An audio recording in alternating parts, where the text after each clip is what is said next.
Siz antip meni кекетпей коюңуз, Кудайдын бир жеринен түшкөн депчи. Макулбу? Нормальный сүйлөңүз.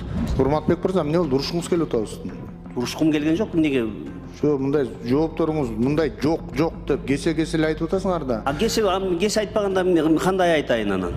Өзгөчө Кырдаалдар министрлигинин орун басары Кудайдын киндигинен түшсөңөр дагы, бул силердин мамлекеттик кызмат.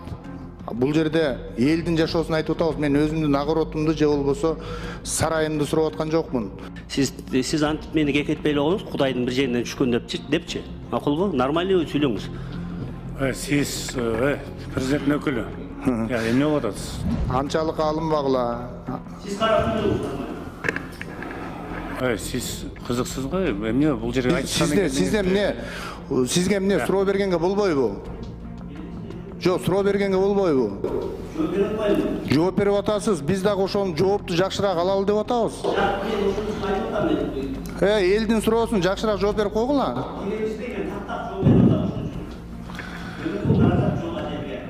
Сиз урматтуу замминистр, бул жерге кандай маанайда келдиңиз, өзү түшүнбөй атабыз. Мындай жакынакай кылып жооп берсеңиз, аябай ызырынбастан.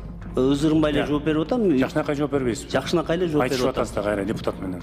Жакынакай эле жооп берип атам. Айтышкан жокмун, берген суроосуна жооп берип атам. Жакынакай жооп бериңиз. Так жок да, жооп жокпу? Так мынча деген жокпу? Азыр эсимде жок, мен канча кары. Анан эсиңизде жок болсо эмнеге күпүлдөп атасыз анан баятан бери?